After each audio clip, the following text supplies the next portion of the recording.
Yeah. Good. Well, thank you guys for coming, and thanks for coming to Q&A. I know it's towards the end of the show, and I want to thank you guys. That's the last. Good chance to ask questions and talk a little bit about Power Rangers, my new movie, or whatever else y'all want to talk about. Yeah. Can we talk about your new movie? I've seen so many promos for it. Tell us everything. Oh, gosh. All right. In a nutshell, the Legend of the White Dragon, I've been using that platform a lot. So if you want to learn more about it, just go to LOT White Dragon. I try to explain it and understand it. I'm a fan. I used to collect comic books all the time when I grew up. I let my comic book collection go for like $11,000 at one point to get my first karate school. So it was so hard to let something go to grow. It's just, it has a touch of almost every superhero movie you can think of. If you follow Bat in the Sun does awesome stuff. So we wrote a script. This idea has been around for about 10 years. And just happened to run. Our first Kickstarter was more, I didn't want it to be similar to Power Rangers because Hasbro bought it and stuff like that. So we wanted to create our own IP, and that's what we did. So we put King Batch as our mentor. He's really funny. And King Batch was big with the teens.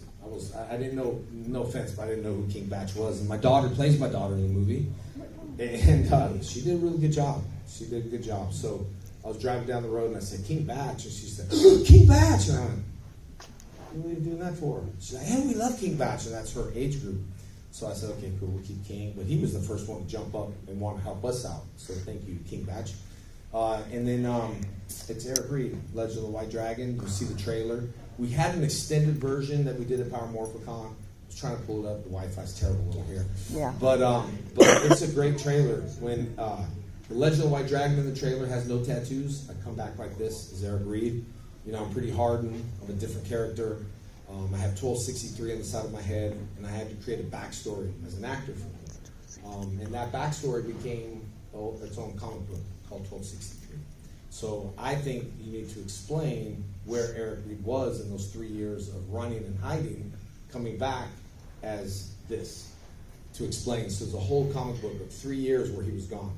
It's gone over 3 years where he was gone, and it will explain where I was. So battle versus battle. There's a crystal that needs to be charged in the crystal pit. David Ramsey's in there as well, plays the mayor. Mark Dacascos, you guys familiar with him? He Double Dragon, Crow, Crow series, Iron Chef for the ladies. You saw John Wick 3. Anybody? Mm-hmm. Yeah, he was the lead bad guy. So he was a lead bad guy. So he's in the movie. We just got a lot of people in there. We're gonna launch the Kickstarter on March 20th. And all of a sudden, this weird stuff happened. So I said, hey, let's respect this weird stuff, and it'll go away like in a month or so. Mm-hmm. But realized that it was what kept people. I was talking about mental health over there. Although what kept people entertained was watching movies or stuff like that. So we decided to kickstart it, and we kickstarted it, and we got the funding, and then I had someone else step up that got a free autograph and a picture because I take care of everyone. And he said from that experience he wanted to invest more money in it, and that's where the movie became bigger and bigger. The only problem, we're in Los Angeles filming during COVID, so we had so many times just testing stuff with my nose. I was scared at first, and after a while I'm like, let's go over with. Until they changed things, I was like, oh, it's bigger. But anyway, and you know what? We did good. I mean, no one. If we had COVID, I never jinxed myself, we would be out of business because we prepaid every location and every actor. But all the actors that are in it aren't just friends of mine. I would never ask a friend. I won't even mention them. I tell the director, send the script, and keep my name out of your mouth. And if they like me, they like me, but they have to like the script. I can't put them in a bad movie. David Ramsey loved it. Mark Dacascos loved it. Michael Madsen, I'm a big fan of him. He played my dad in the movie. And we had some emotional scenes. Michael broke down, cries. I haven't seen him do that in movies. As an actor, I never had the material, I'd say to act. But it's not the words. It's what you saw in Braveheart that Mel Gibson did without no words. That's what the movie is. It's not about lines. It's about connection. So Eric Reed deals with a lot of emotional stuff, and he comes back as the Legend of the White Dragon. It is one crystal, but it was broken in half. And the other half, the guy wants revenge, and that's Dragon Prime. I have the blood of the DNA to activate the crystal. He doesn't. So what does he do? He owns a pharmaceutical company and does whatever he has to do to inject himself with everything to become Dragon Prime to get back in. And we'll see how that works, but that'll work too good. But other than that, and that's just the beginning.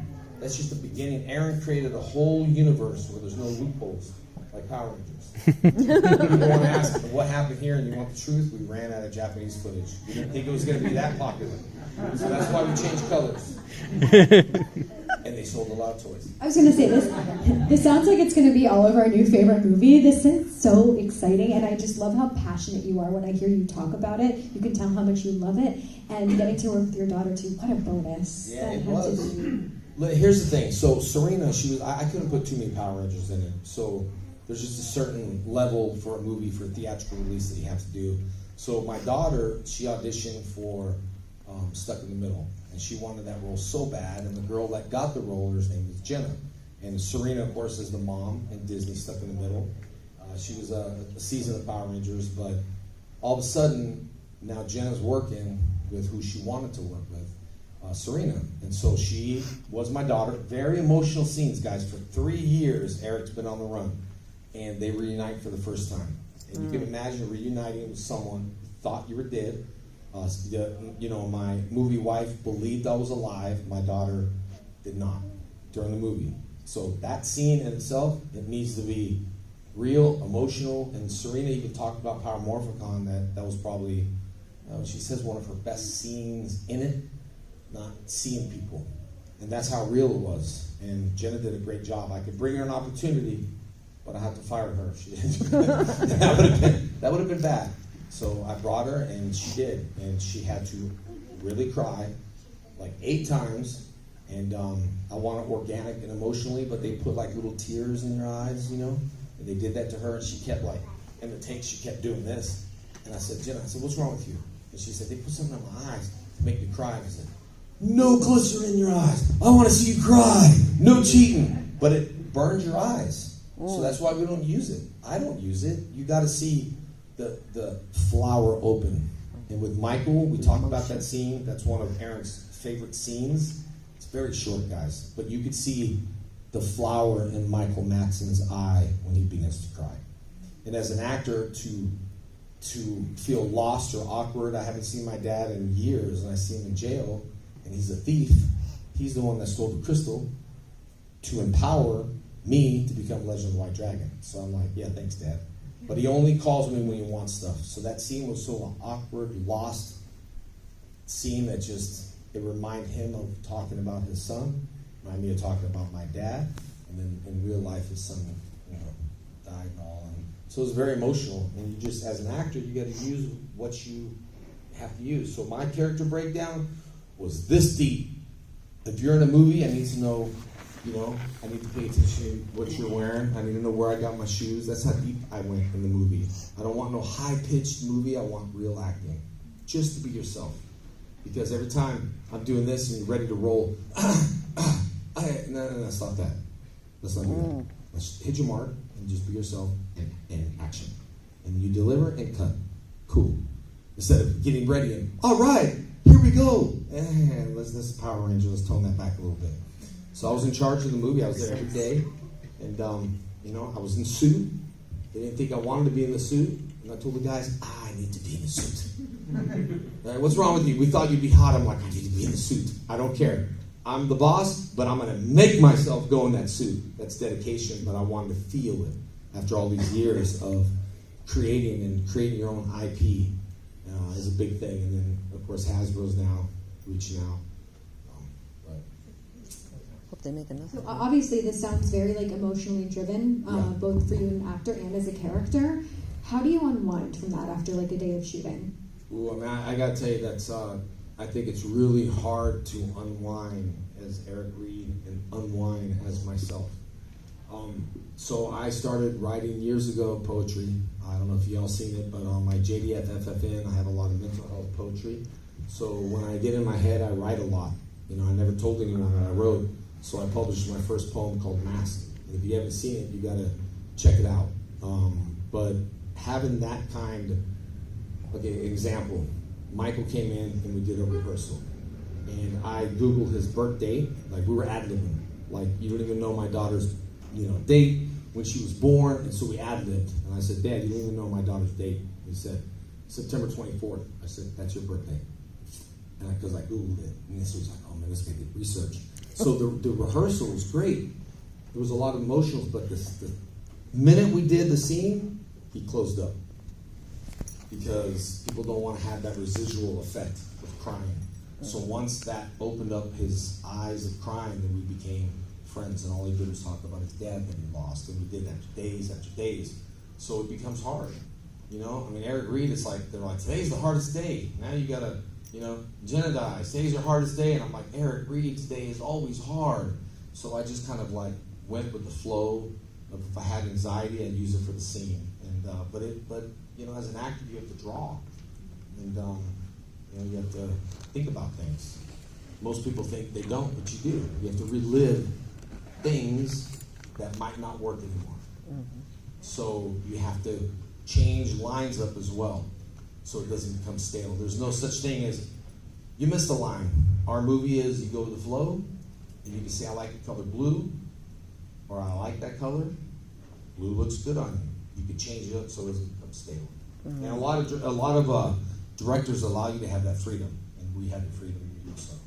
That's wonderful. And you're mentioning your poetry, and you're also talking about mental health, and thank you for using your platform for good, because a lot of people are afraid to talk about being human, and thank you, because you, and especially over the pandemic too, even virtually, give us the opportunity to meet you, talk to you, and you let us know as fans that it's okay to not be okay. So thank you for that. Yeah, well, I appreciate it.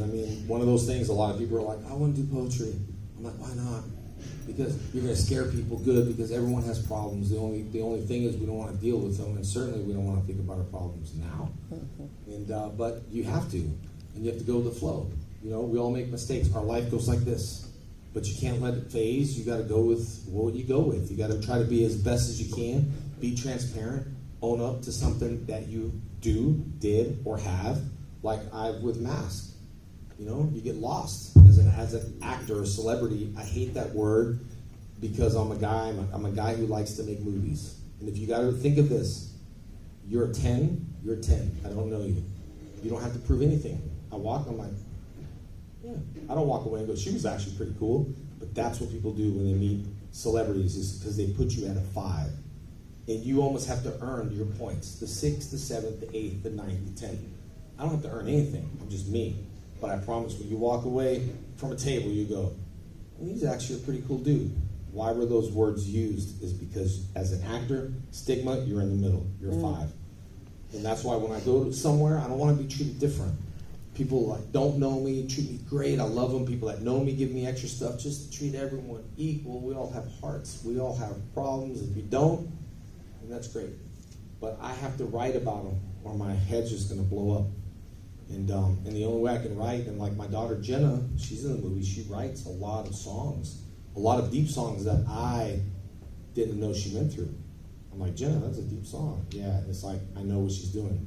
She can only communicate that way, and that's all it's weird, but I can only communicate through poetry. It's just, I don't know, I'm not a rapper, I'm not this, I'm not that, but I will find connections. When COVID happened, there's a poem I wrote called Lost and Found. And it was just your body detaching from yourself and lost. And it's a very deep poem. And a lot of people don't talk about that in COVID. How many suicides there were, how many people that were depressed, how many people lost their jobs, how did they deal with it? Maybe they went in their room and cried in their pillow. And they came out and you saw your spouse, your girlfriend, everything's cool.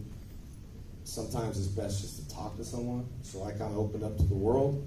And if you get thumbs down on a poetry on YouTube, you're not that nice of a person, because it's your expression of how you feel, and people just have to listen. And it costs me money to do it, but if it can help me, then it can help you. And really, I do it for myself, and then people can relate. But people are like, I wouldn't do it. The biggest person that pushed me was Sean Ashton. He was the biggest. He was like, this guy's awesome. He's like, but your poetry's so dark. right? And I'd say, yeah, well, and then he wrote me a poem. I wish I had it, but he wrote me a poem just for me. And he was reading it, because we read poems, and I was thinking, well, that's a happy poem. That's like, gone south. And he said, how'd you like my poem? I said, it was great. That was uplifting. He said, that's terrible. That's my nightmare. I was like, that's your nightmare? Oh my God, that was a nice poem.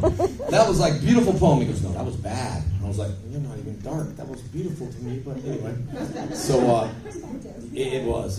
And so he pushed me a lot to do it. And then in my head movie, of course I don't deal with all those personalities, but I just want people to know that we're all the same. It's just a label people put on. We're gonna go like this, okay? In life, we go like this, but who are the people that are there like this? It's like you go here, no one talks to you. You go up here, everybody has intentions. You're making a new movie. Where were you in the last 5 years? Then you start, just allow yourself to pull back for a while and not close up or not spiral down. Allow yourself to pull back and start seeing who the friends are and what their intentions are behind things. Have you ever had a friend that said, can I borrow money? You let them borrow money and they never pay back? Yep. All right, well, give them the money. Don't expect it back. You won't be disappointed. It's what it is. And it could ruin relationships. And, or tell them straight up. I was the yes guy all the time. Yes, yes, yes. I got tugged and pulled left and right. I was a yes guy. I've learned to step back and see who's really there for you. And you'll be surprised. And when I say no, I say no. I say yes, I say yes. And when you talk about passion, I talked about 3 Ps before: payroll protection program, before Power Ranger protection program that I did, raised over $500,000, $700,000 for comic shops. It's passion, purpose, patience, and last comes profit. If you're going to want to be rich and famous, it ain't all that great. You got to learn to deal with your time, and you got to really be passionate about what you do. And I am, because it changes my life talking to you. That's the difference. Thank you for being you. You're going to get me no matter what. People see me, they're like, I met you then. I said, how was it? It's nice, it's good. Because it's easier to rise to the top and think you're someone special than anyone else, and that drives me crazy. I like to, things boil at 212. I like to say 211. It's harder to stay grounded than just boil and just become, ignorant or whatever, arrogant, whatever. Oh, I like it. If it's okay with you, I'm going to take some questions from the crowd. Sure. Yeah, let's do some happy questions. Yes. It's like depressed. It's like, oh my God. That's happy nice, questions, right? Power Ranger questions, whatever you want. Yes. Let's start with the gentleman over here. Hey, Jason. I just remember this year is 5 years ago the Power Rangers movie came out. I'm a huge fan of the movie. I'm kind of curious, how do you feel about the movie looking back now? Do you still enjoy it? Is there anything you want to change differently? For the new movie? Yeah, the one without David Montgomery. Well, that pretty much bankrupt Saban to sell to Hasbro. Sorry. I mean, I ain't nothing to be sorry about. What they should have done, what I told the director, I know my fans better than anyone. Put some originals in there and do Cobra Kai before Cobra Kai even Yeah, I was existed. thinking that, yeah. They didn't want me involved. The director kept cutting me, and we don't want them. A new universe. Now, with that being said, they were trying to do a 6-part thing, like Twilight. Well, I got news for y'all. This ain't Twilight.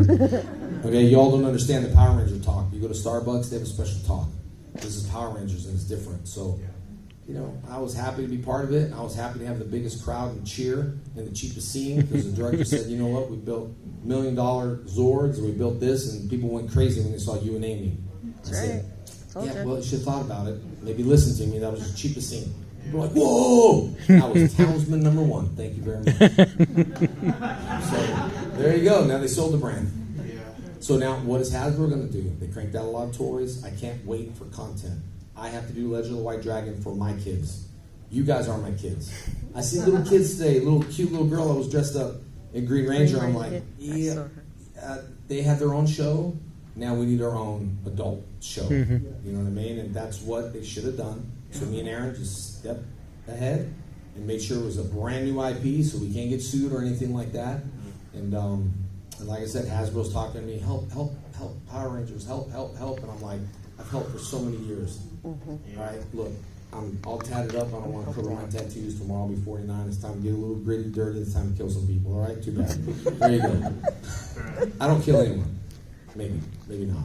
That's a cliffhanger. But it's a movie you can watch with your daughter or your son. Unlike bringing Jenna to Deadpool, I said, we're going to watch a cool superhero movie. And I went, oh my God. And Jenna was young. And I was like, I don't remember, this kind of stuff. But anyway, it's a movie you can watch with your kids. More complex storyline. Kids will just like the action. You guys will get into the story. Who's next? Next question. I liked it. Jason, man, saw you about 10 years ago. Awesome. Same person then as you are now. Oh, thank you, man. for keeping up with the social media platform and keeping fans informed. I know you're a busy guy, you're a businessman, you're an actor, you got your own companies now. How do you stay in shape, man? Because you look great. So training, diet, how do you fit that all in? Man, I tell you, I love martial arts. As you get older, when you see people, they're like, oh, people see people and say, I just want to be spandex ready at all times. And so, because spandex don't lie, but I appreciate it. I love martial arts. I think martial arts is the best type of training you could possibly get. I can spar for an hour, hour and a half, and not even train for the cardio, just because I get lost in the thought of it. So I love martial arts, stretch, do the right stuff. 80% is what you eat too. I do eat, not as well as I used to, but I got to watch it, but I'm on the road all the time. And you want to get in shape, hang with me, you won't be eating at a Comic-Con. You ain't got no time for breaks. But thanks for saying that, man. I appreciate it. I'm just happy to have hair. It's not gray on top. It is gray on the bottom a little bit. I dyed it a little too much. But other than that, it's okay. I have hair, and I'm happy. And I'll be 49, so I'm good. So is it, you said tomorrow? Tomorrow, yes. Okay. But before we wrap this, we have to sing happy birthday. I threw myself under the bus. And now listen, there's going to be actors like other people that say, oh, you're 50, and I will do the Power Ranger challenge to pull out the license, and they'll all just, we shouldn't have said anything. I'm 49, I got a license to prove it. How old did you say you are? Pull out your license. That's right, that's what I thought. Don't always believe Google and Wikipedia. But thank you, Dad. Where did we meet 10 years ago? Miami. Yeah.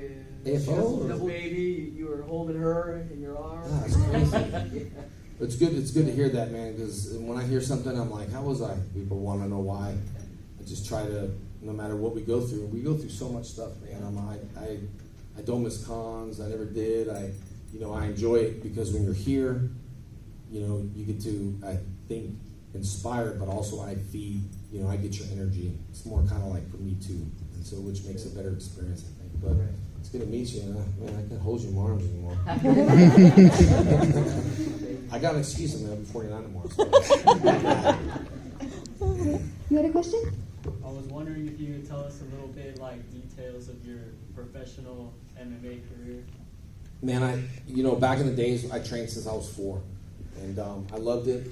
I was just intrigued to it, and I think why I loved it so much is because so much was happening, and I had ADD as a kid, ADHD. Everything changed all the time. It was this, it was that. So also it taught me to learn goals. It wasn't just one goal, and it's not just a black belt. It's beyond that. So I trained all the time in martial arts. I mean, we had so many, just sparring days. So when it came to mixed martial arts, it was a hard thing because you had to remember if the Green Ranger got beat up, right? It was like, uh-oh. So I tell the guys, hey, listen, man, I was your hero. So if you beat me up, shame on you. and if you get beat up by the Green Ranger, shame on you. But for me, it's a win-win. I don't really like to lose. It gives me motivation to go out there and do stuff. I did want to fight CM Punk just because, and no offense, I know him. We talked about it. It was an easy fight, but I didn't have to train for that. But let that issue go now. But it was no grudge. It's just fighting, man. It's what you do. You hype it up. You see people hype things up. They literally, UFC, I was at Joe Silva's house before he sold it. And Joe Silva said I had too much experience to fight CM Punk. And that sounds so stupid. What do you mean too much experience to go to the UFC? That's like doing a big movie saying you have too much experience to do a big movie. So, but anyway, I train, I try to stay fit and spandex ready. And when I get a little lower, then I'll drink some milkshakes. I do use a scale every day. I know my numbers, where I'm at, where I feel. And if you know your numbers, I don't care if your muscles are cut or not. If you know your numbers, know your numbers. Because the last thing you want to do is a year or 2 years jump on a scale and go, oh, just know your numbers every day. No big deal. Some people say, I want to just go with where I feel good, and that's fine. but you might end up to issue problems, or I might. There's no promise tomorrow. So I just do the best I can, you know. And remember, I'm up here. I got to hear it all the time. You look old, you look tired, you look this, you look fat. I'm like, I just feel like saying, have you looked at your profile? And how old are you? 30. Okay. I can't say that, though, because that's being mean. But why say that to someone? You know, I'm in the public light all the time. First thing, you look tired. Okay, thanks, bud. I just flew all over the darn world, and I'm out here saying hi. That puts you in a mood. You know, you just common courtesy. Even when you look bad, you look good. How do these jeans look? Do I look fat in them? No, that's great. You look great. No. Just don't say I look bad. Okay. Who's next? Next victim. Go ahead. Do you have a favorite form of martial arts that you like to practice? Well, when I was a kid, I was involved in what was called American style. So I didn't know any other style besides American style. We switched. Our base style was Shotokan. Then we did kicking. Of course, Muay Thai was before Tommy Oliver. So my whole new movie, Eric Reed, I picked Muay Thai. Total different style, total different look. So we did a little bit of everything: Aikido, Judo, weapons. And as a kid growing up, I knew all this stuff as a black belt. Real long black belt test. To this day, it's a very long black belt test. Nicole runs one of my schools. She's a black belt. She can testify to her tests. No one gets special treatment. It's a very long, exhausting test. And I've never charged one testing fee for any belt ever. So when I'm on the board as a black belt, you're going to expect a 4 to 12-hour test depending on how many people we have. And the whole idea is just don't break. That's what the military does. Don't break. And so when I was a kid, I'd see other people do one style. And I said, well, you don't know the low staff? You don't know this? I said, no, I do Taekwondo. I said, well, I do too. Realizing that I was just the American that covered a lot of different styles. So I added jiu-jitsu, a little bit of wrestling, and Muay Thai in my system. So it keeps things fresh. So you're not doing same thing over and over again. Because boxers know 4 moves, right? The jab, across, the hook, upper. When you go to a boxing gym for 1 month, you're like, I already know the jab. Come on. You got to practice. Mayweather just has 4 moves. It's the combinations you do. 88 keys in a piano, I believe. Okay. How many hit songs? It's all you as the artist of what you can do. It's just the combinations you're going to play. And so if you want to keep practicing, get good at it. If you want to be, ping, ping, you want to spar, just go with the flow. And pretty soon you don't need to, would never read a music sheet is what I'm trying to say. I'm a martial artist that just does the keys. I'm good at that. I was blessed with that. And that's what got me Power Rangers, is my martial arts training. Were there any movies growing up, martial arts films, that are some of your favorites? Yeah, I mean, I love Van Damme. I did. I liked him. I liked him. I liked his movies. I grew up watching the Seagal movies. I like Bruce Lee and Chuck Norris. And someone said the other day, you haven't seen this movie? And it's like it's a kung fu movie. You have to understand, we were a karate guy, so karate we weren't really watching kung fu. There was no issues. We didn't have no issues with kung fu people, but it's like, I am a sheriff and I am a cop. Okay, I am an army. I am into the Marines. To me, I'm like, you're all the same. We're not the same. So I never watched Wing Chun movies. Then I got involved in movement. So to answer your question, I mean, truthfully, I like watching the Van Dams. I like watching Bruce Lee movies, although I don't like all the dubbing. And that's what we did on Power Rangers. Some of the lips didn't match. But yeah, that was it. So, Great choices. Yeah, I mean, Van Dam, great. Any, yeah, fair. Any final questions before we say happy birthday to you? Yes, keep the questions going so we don't have to sing. Okay. No, we gotta sing. We'll just keep going, make it long. Go ahead. I just wanted to say I'm one of your kids. I grew up watching Power Rangers. I am a huge fan, and your work with mental health and stuff like that is really inspiring. I struggle with PTSD myself, and I because of you, I've actually started writing a book, and it is a comic book based off of mental health, addressing mental health issues, depression, suicide, and things like that. So.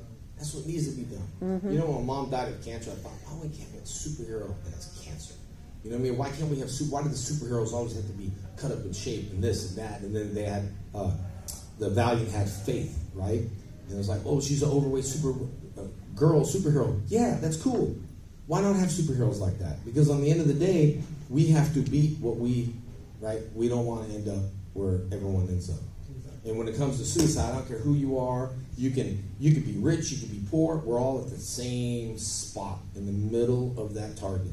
And when you're in the middle of the target, that's when you either do or you don't. And I don't, want to be in that target. So our writing, everything else, takes us away from that. We go back there, it takes us away from it. People are too scared. Zachary Levi, I like him. I don't Shazam and all that. I don't care about any of this stuff. I like him because he's a big celebrity and he talks about that, mental health. And everyone else is too afraid. And from what you said, it makes me happy because when you could write a book like that and a little kid writes a book like that, he's not embarrassed because the doctor said, you have ADD, and he feels, uh-oh. So the movie in my head is a label. You're regular. You're no labels. And when you get a kid that bullies you, guess what they're going to bully you on? Your label. Mm-hmm. And I don't like bullies. That's why I want to fight with you. Anyway, but yeah, it's good. I'm proud of you, man. And these are the stories I love as my kids.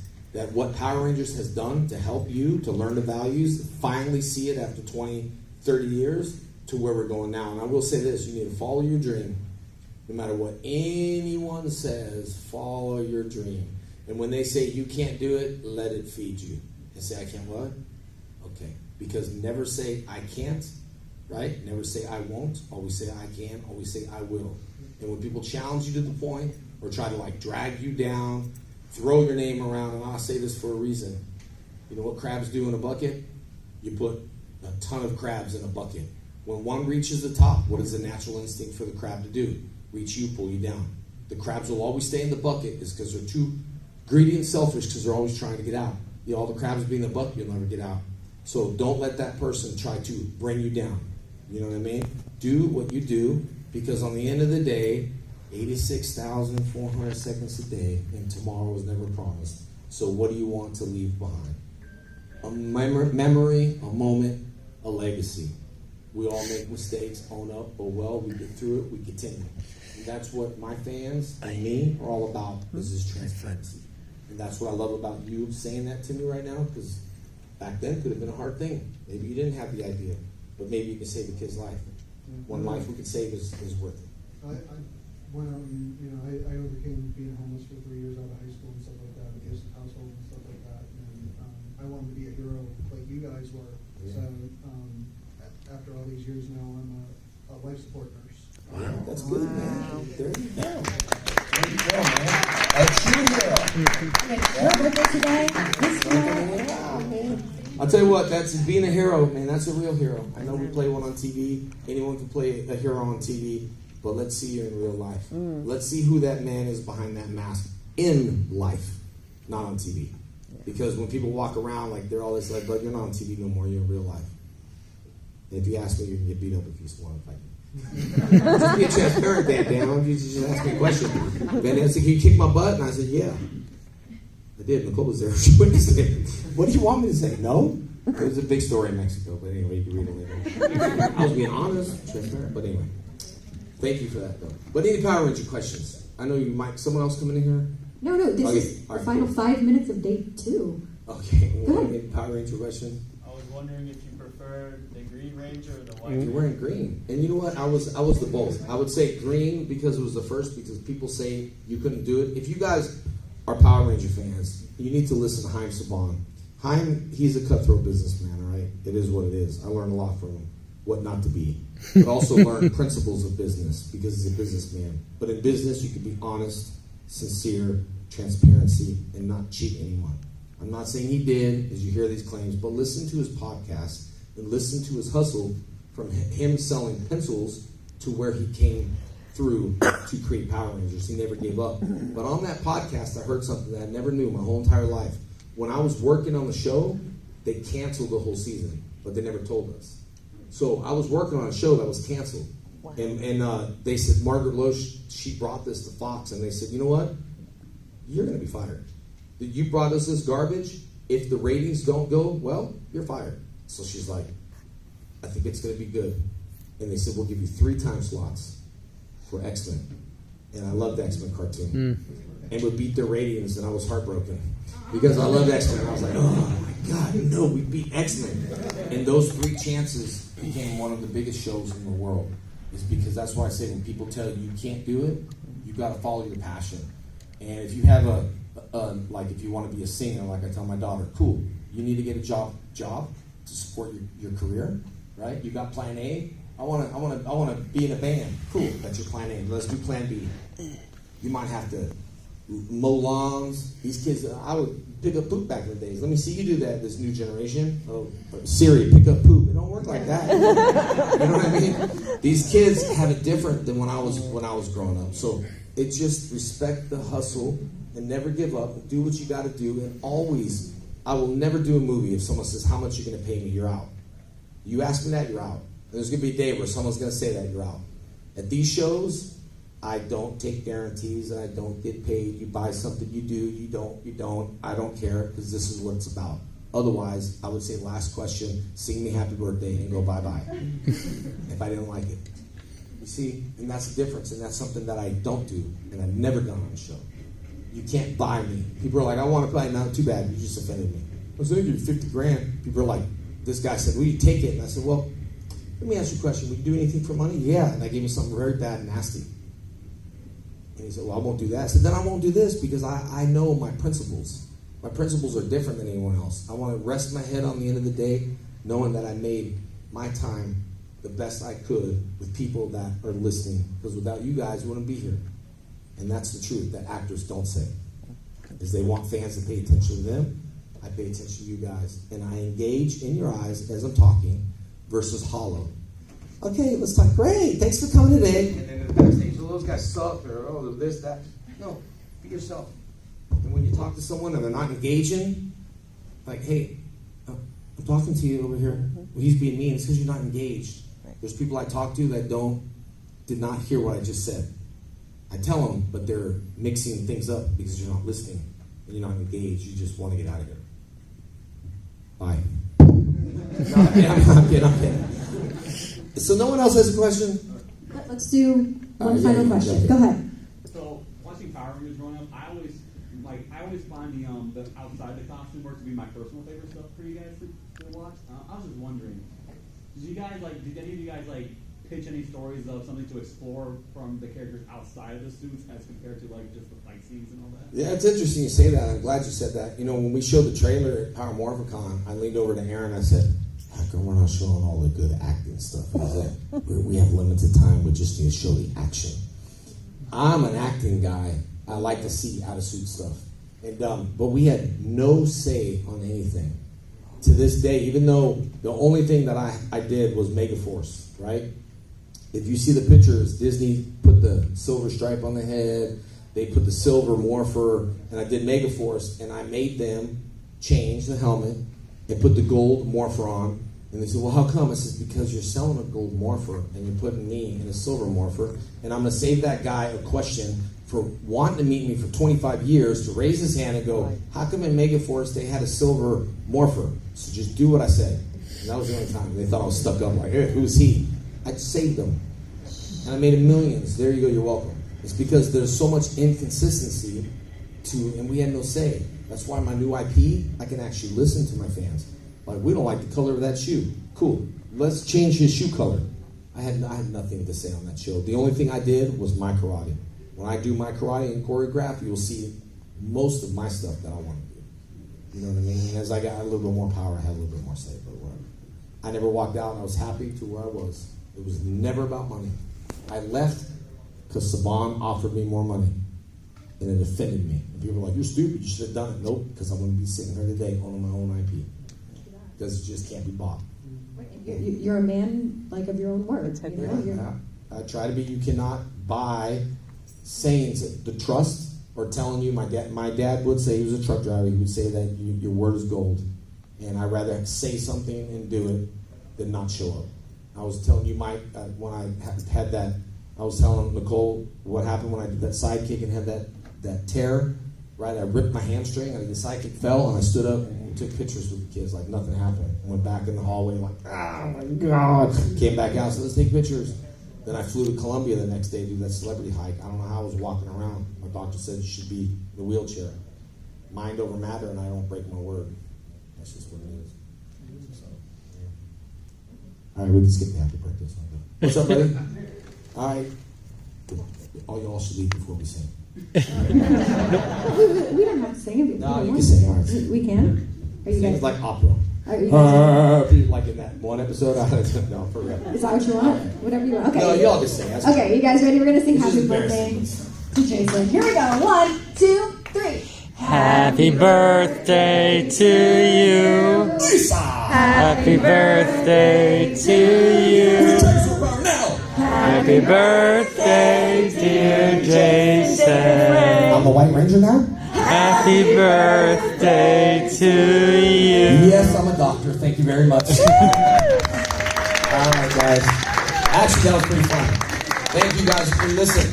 I really appreciate you guys. Again, y'all can follow us on social media. I always tell people, relationship never ends here. You can follow me on social media. I am running the Legend of the White Dragon page. I've slowed life down a little bit just to do one platform. I'm getting back to it all. But just be yourself, learn, and look in the mirror, man, and figure out what you need to work on. You know, and don't point the mirror at someone else. If you say everyone calls you something like a bad name, maybe you are.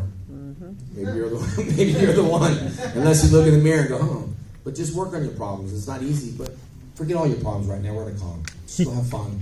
And then when you leave, you'll have to pick up your luggage, and nobody wants to deal with that. But there's a time when we'll have to deal with it. Much love to everyone. You guys are awesome. Thank you. Thank you so much, guys. Jason David Frank, everybody. Are you all tagged? If you see someone talking on the screen, thinking like start work track or something.